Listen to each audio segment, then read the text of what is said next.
안녕하세요. 말 많은 라이더 랑짱입니다. 어제는 봄비치고 참 많은 비가 왔어요. 하루 종일 비가 와서 홀딱 젖고 일을 했는데 아침엔 그래도 오더니 좀 그쳤어요. 지금은. 근데 이 습기가 계속 차서 일하기에는 힘드네요. 정말 이제 봄인 것 같아요. 이 비가 오면 이제 봄이 시작될 것 같은데 이제 땅에서도 이제 새싹들이 올라오고 하겠죠. 이 봄비라는 노래가 제가 좋아하는 노래인데 오늘이 딱 그런 날씨네요. 봄비 속에 떠난 사람 봄비 맞으며 돌아왔네. 그때 그날에 웃으면서 헤어졌는데.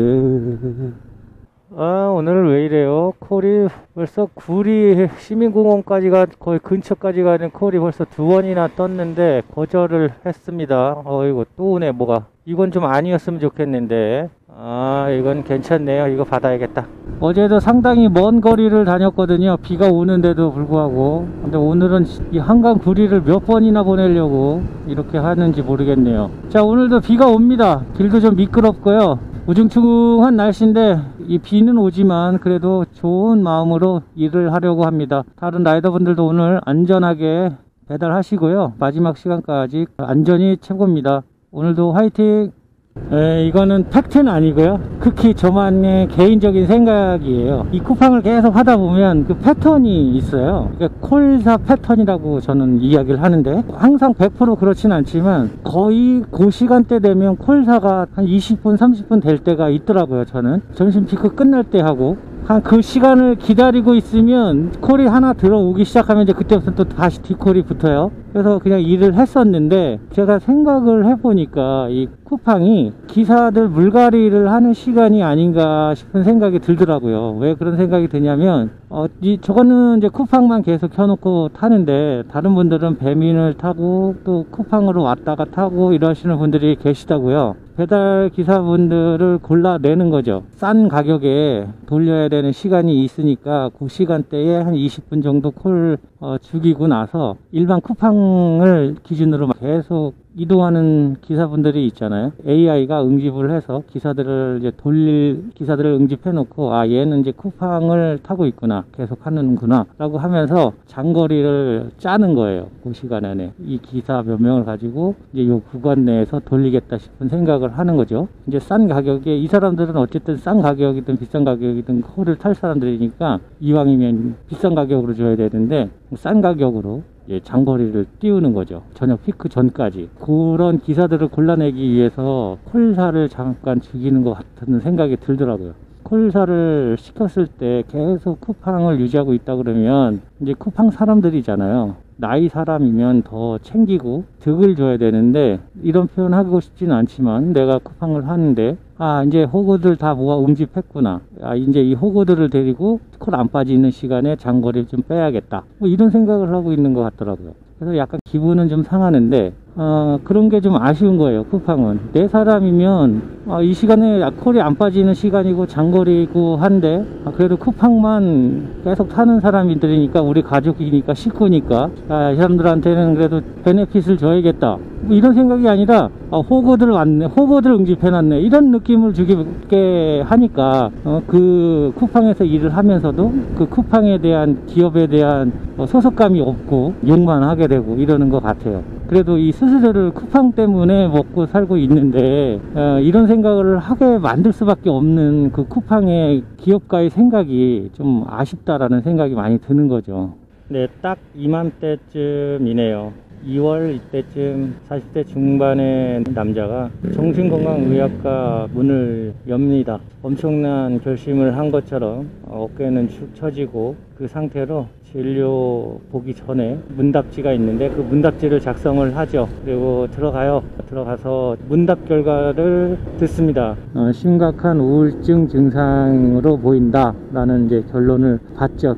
회사에 간 동기들, 같이 들어간 동기들은 언제 그렇게 다들 진급을 했는지 진급해 있고, 문제는 동기가 아니라 후배들까지도 밑에서 축축 쳐 올라오는데 나만 제자리에 있는 것 같고, 회사에서의 성과도 예전만큼 나는 것 같지 않고, 그러다 보니까 나 스스로가 정체해 있는 그런 상태인 것 같은 거죠. 그 우울감이 괜찮겠지 싶은 상태로 하다가 결국에 참지 못할 것 같은 그런 생각이 들어서 이건 안 되겠다 라는 생각이 들었던 거죠.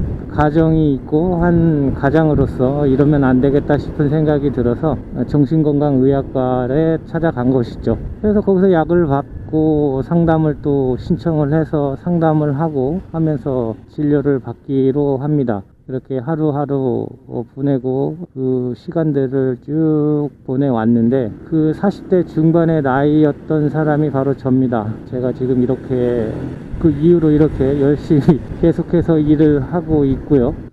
피 끓는 청춘으로 가기 전에는 사춘기를 겪으면서 힘든 시기를 보내고 이제 성인이 되는데, 성인이 되고 나서 40대 중반이 되면 또 한 번의 중년의 사춘기가 오는 것 같아요. 그 위기를 잘 버텨내야지만이 다시 새로운 삶의 후반을 다시 재미있고 멋지게 끌어나갈 수 있을 텐데, 이제 그 시기가 그때 제가 온 것 같았어요.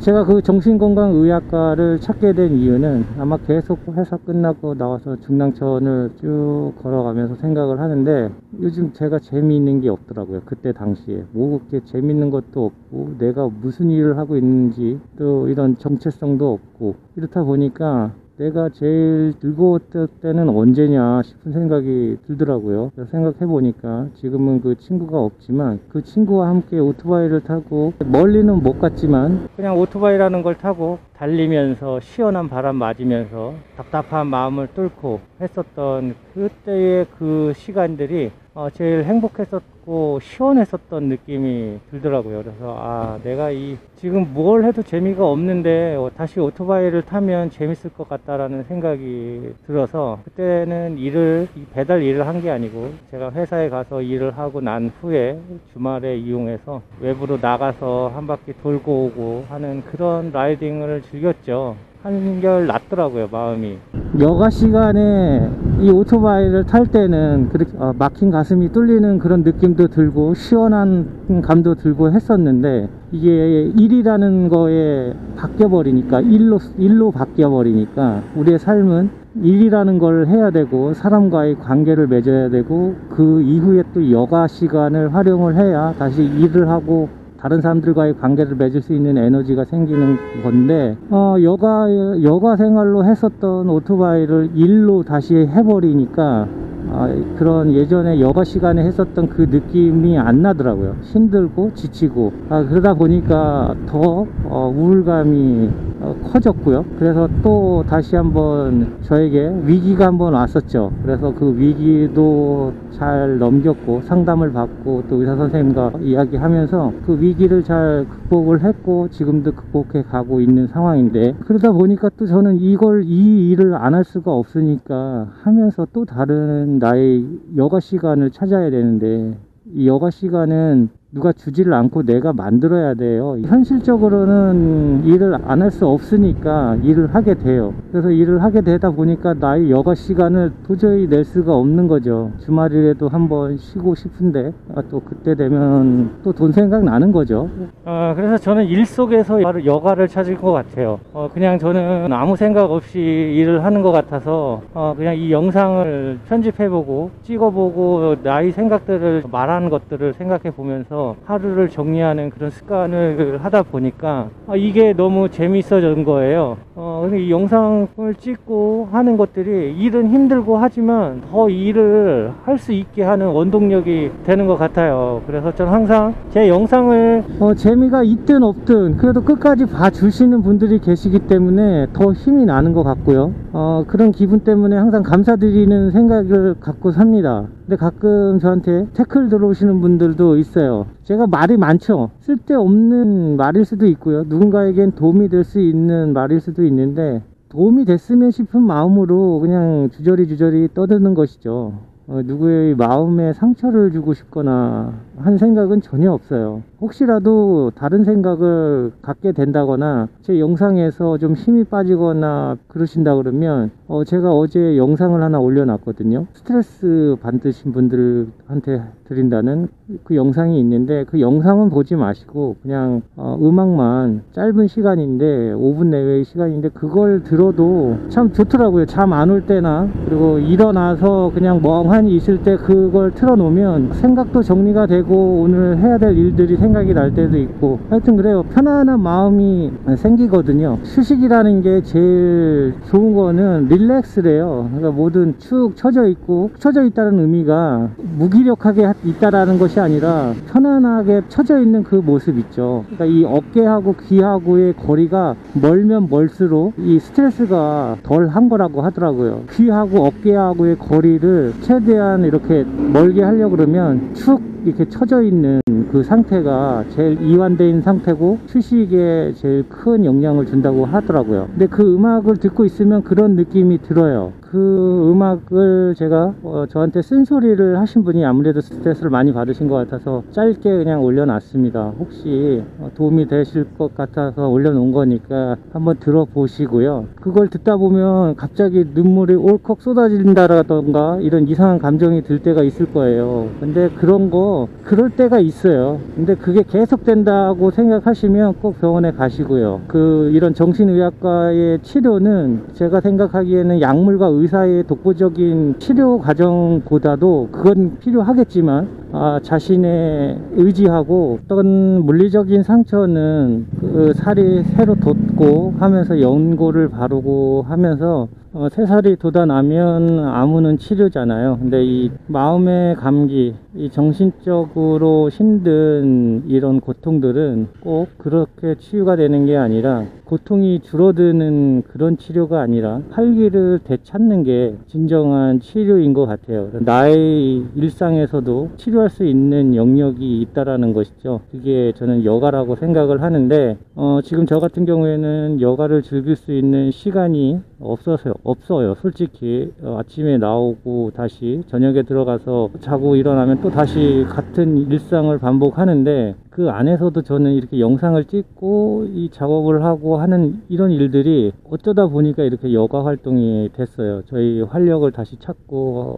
하는 게 됐고, 가서 진료를 받고 의사 선생님과 말씀 나누고 할 때 보면 참 많이 좋아졌습니다 라는 소리 많이 듣고요. 한참 못 봤던 사람들 보면 그냥 뭐 인사성 말인지도 모르겠지만 얼굴빛 좋아졌다라는 소리 많이 듣습니다. 근데 제가 생각해도 제 마음이 그래요. 불편하지 않아요. 그러니까 고통이 사라진 게 아니라 나의 활기가 그 고통 속으로 다시 들어오면서 그 고통이 조금씩 사라지는 거죠. 그게 나중에 완벽한 활기찬 나의 모습으로 다시 돌아올 텐데, 이게 중년의 위기인 것 같아요. 사춘기 때에처럼 나는 누구인지, 내가 무엇을 하고 있는지, 그런 정체성의 문제에 위기를 맞는 게 중년기인 것 같은데요. 그 중년기의 위기 속에서 다시 시작하는 삶이 삶의 전환의 시작이 되는 것 같기도 합니다. 잘 견뎌내고 있는 것 같아서 저는 항상 스스로 칭찬을 하고 있습니다.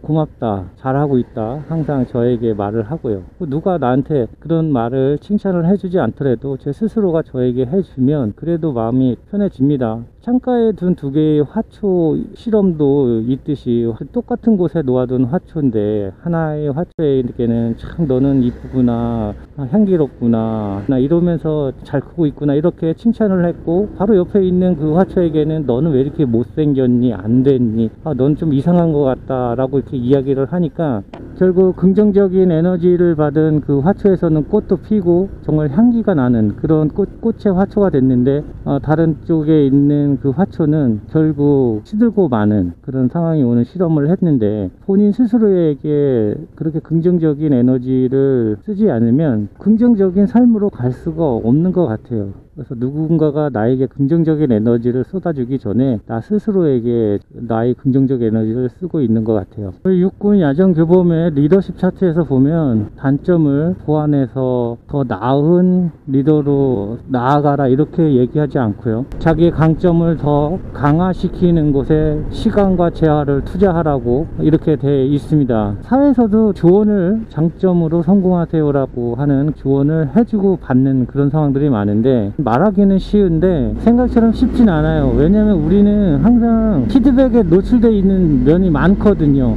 무슨 일을 해도 피드백을 받아야 하는 상황들이 천지예요. 제가 이 배달 일을 혼자 하는데도 불구하고 회사를 다녀도 마찬가지고, 회사는 성과를 상반기 하반기 이렇게 나눠서 평가를 받는데, 그런 것들이 피드백을 받을 때 당신은 뭘 잘했고 대단한 사람인 것 같아요, 이걸 너무 잘했어요 라기보다는 이번에는 이게 부족했고 이게 안 된 것 같으니 이거를 좀 어떻게 보완을 해서 다음번에는 이런 더 좋은 성과를 내는 게 어떻겠냐, 이런 식의 그 사람의 강점보다는 단점을 더 많이 듣게 되는 상황들이 많아요. 그러다 보니까 내가 강점이 있는데도 불구하고 그걸 망각하고 나의 시선 자체가 단점으로 많이 가게 되는 상황들이 벌어지더라고요. 우리 학교 다닐 때도 항상 그랬어요. 넌 이거는 잘하는데 이 과목은 좀 딸리니까 이 과목에 좀 더 힘 좀 써봐. 이건 잘하는데 이건 못하니까 이것 좀 신경을 써봐. 이런 소리를 누누이 듣고 살았어요. 대학이라는 곳을 가기 위해서 그렇게 해야 되니까. 근데 저는 우리 아이들에게 그렇게 하고 싶진 않아요. 우리 아이가 수학을 잘하면 수학을 잘하는 거에 극대화시키는 거예요. 미술을 잘하면 미술을 잘하는 걸 극대화시키는 거고요. 미술은 잘하는데 너 수학은 못하는 것 같아. 그러니까 수학에 더 해봐. 그러면 극대화할 수 있는 미술을 자기가 잘하고 있는 걸 까먹어요. 망각하고. 근데 누가 보면 다 잘하는 것 같죠? 그런데 특별히 잘하는 게 없어요. 그냥 잘하는 것 같은데 특별하게 잘하는 게 없다는 거죠. 극대화하지 못하는 거예요, 자기 장점을. 사회에 나와서도 똑같은 그런 상황들이 벌어지니까 나의 장점을 극대화할 수 있는 시간을 주질 않는 거죠. 배려를 하질 않아요, 저 자신 스스로에게. 그 장점을 극대화하겠다는 긍정적인 힘을 쓴다 그러면 어느 순간 거기에 가 있을 것 같아요. 나의 극대화된 장점에.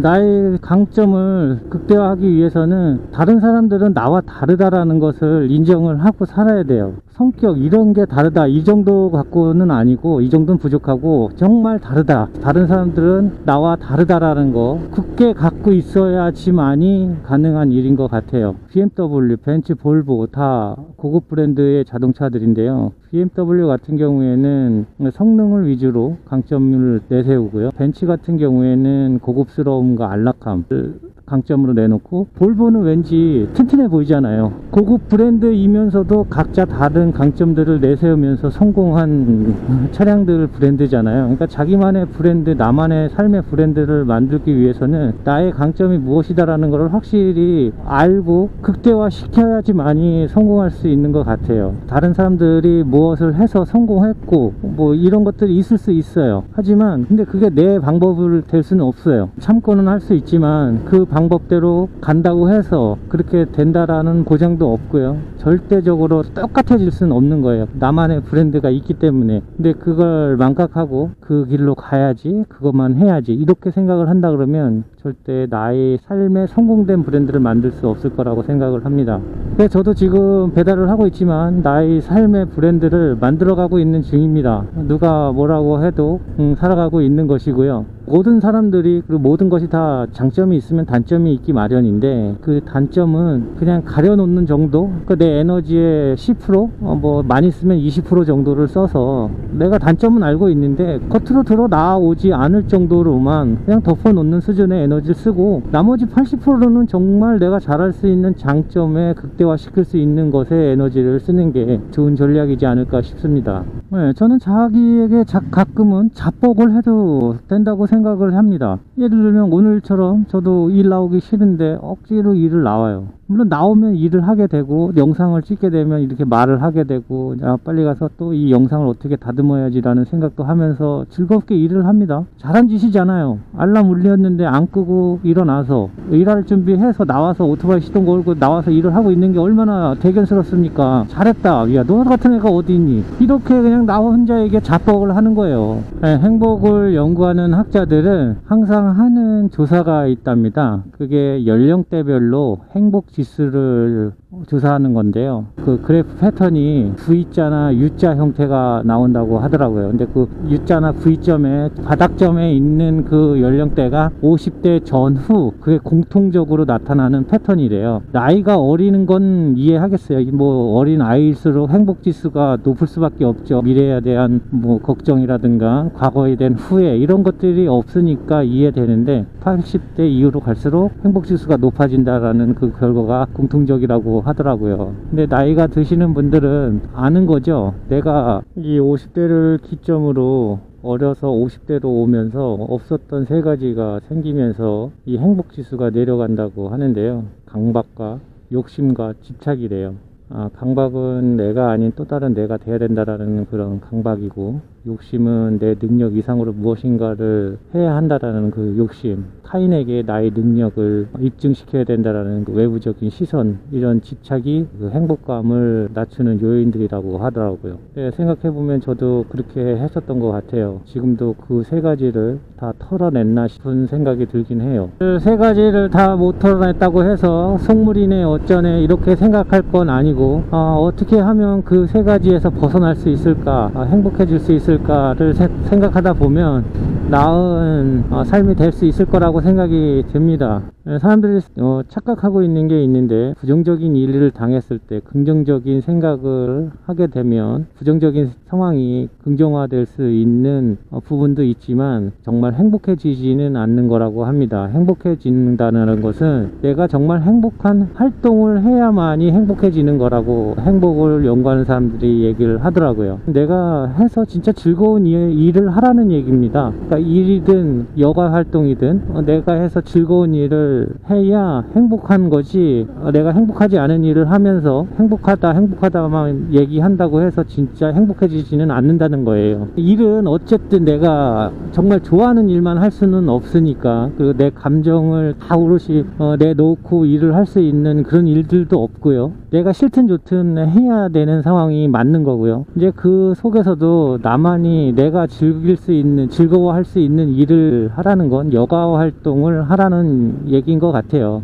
저도 그 여가 활동을 지금 유튜브로 한다고 말씀을 드렸지만, 그거 말고도 아마 찾아보면 전 또 있을 거예요. 그러니까 그런 것들을 하라는 얘기인 것 같아요.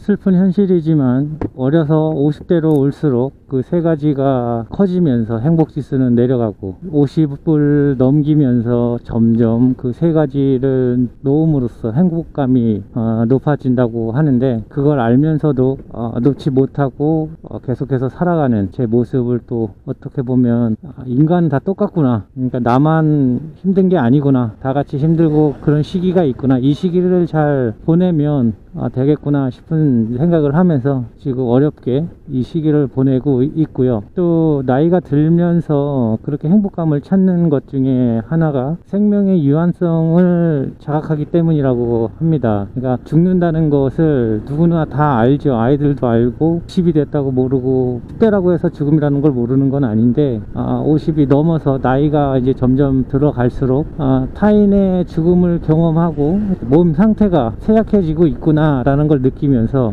이제 생명의 유한성을, 그러니까 머리로 지식으로 아는 거하고 가슴으로 아는 거하고는 다른 면인 것이, 가슴으로 아는 순간 내 행복에 대한 실천을, 나를 위한 행복의 실천을 그냥 두지 않는 거죠. 지켜보고 있지 않는다는 거죠. 내가 행복해질 수 있어도 집착과 강박과 욕망을 다 채우기 위해서 내 행복을 위한 시간을 쓰지 않는다고 하면 나이가 들수록 나만의 행복한 시간을 위해서 시간을 쓴다는 것이죠. 내가 정말 행복을 느끼는 일을 하고 살면서 느껴야 그 행복을 느끼는 것이지, 그냥 행복할 것이다 라고 생각을 한 일을 해봐야 그건 진짜 행복한 것이 아니다라고 하니까 다 그렇게 살도록 노력해 보시자고요.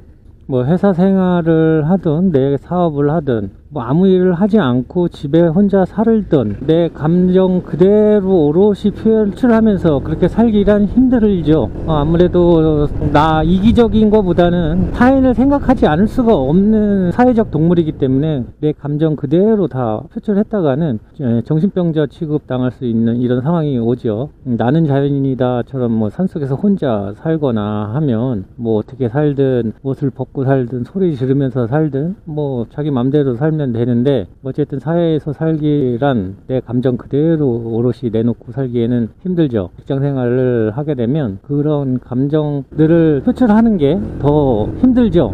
내가 하고 싶은 감정 그대로 지금 바로 표현하고 싶은데 그랬다가는 안 되니까. 근데 제 가슴 깊숙이 저 아래에다가 지금은 아니다, 나오지 마라 하면서 내 감정을 숨겨 놓죠. 판매업을 하든 어쨌든 뭘 하든 이 뭘 팔아야 할 때는 재고 파악이 잘 안 되면 나중에 엄청난 리스크가 생깁니다. 재고 리스크가 엄청 생기는데, 그래서 재고 관리팀이 따로 있고 이 재고 관리를 엄청 합니다. 그래서 옷 같은 경우에는 그 시즌에 안 팔리면 아울렛이라는 곳을 통해서 정 시즌 때보다는 좀 저렴한 가격으로 내놓죠. 그거를 할인해 주면서 원가로든 어쨌든 재고를 떨기 위해서 그렇게 하는데, 거기 가면 다 마진 없이 판다고 얘기를 하는데 그건 다 거짓말이고요. 다 마진은 뭐 단돈 100원이라도 있으니까 장사를 하는 거고, 그 아울렛에서 풀 수 있는 겁니다. 어쨌든 그런 식으로 해서 정가보다는 좀 저렴하게 해서라도 재고를 처리를 하는데, 우리의 감정들도 그런 것 같아요. 당장 지금은 표현할 수 없는데 아무리 팀장이 뭐라고 해도 지금 당장 팀장한테 뭐라고 할 수는 없잖아요. 아유 팀장님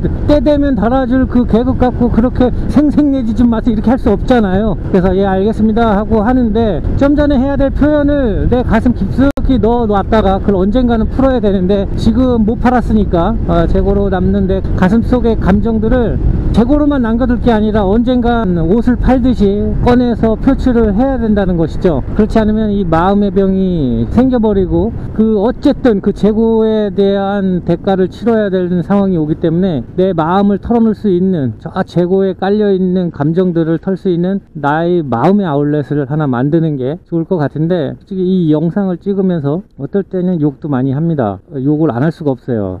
나를 보호하기 위해서 욕도 하고 별의별 말도 다 하고 하는데, 영상에서는 되게 좋은 사람으로 나오지만 그렇진 않습니다. 저도 어쩔 수 없더라고요. 예민해져요. 오토바이 운전을 하다 보면 그렇게 하게 되고, 줄여서 이렇게 영상이 나가는 것 뿐이지 내 표현을 다 할 수는 없어요. 하지 말아야 될 표현들도 감추고 이렇게 살아가는데, 재고 같은 그런 감정들을 어떻게 풀 수 있을까를 좀 고민을 해봐야 될 것 같아요.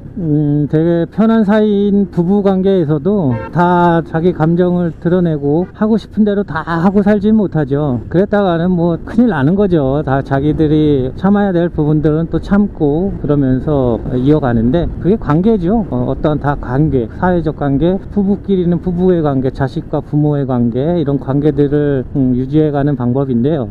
이런 감정들을 썩혀두지 말고 어디 가서 풀 수 있는 아울렛, 좋은 친구가 될 수도 있고요. 아니면 나만의 어디 가서 그냥 누가 듣지 않아도 강에 가서라도 큰 소리로 외치고 온다거나 그 감정들을 풀 수 있는 뭔가를 좀 만들어 놔야 될 것 같아요. 이게 뭐 취미 활동으로 해서 내 감정을 해소시킨다 이런 건 아닌 것 같고요. 이거는 스트레스를 푸는 게 취미 활동을 하고 여가 시간에 가서 내가 행복해질 수 있는 시간을 보내고 오는 것이지, 이 감정이라는 것은 표현을 해야 되는 거기 때문에 내가 뭘 한다고 해서 이게 표현되지는 않잖아요. 내가 화났던 일, 뭐 이런 일들을 있다고 치면 그냥 누군가에게 얘기를 하는 거죠. 나는 자연인이다 라는 그런 프로가 그래도 시청률이 나오는 이유가 그런 걸 수도 있는데, 자연에다 대고 뭐라고 얘기를 하면 그 자연들은 내 얘기를 그냥 들어주기만 하잖아요. 뭘 어떻게 해 저렇게 해 하질 않아요.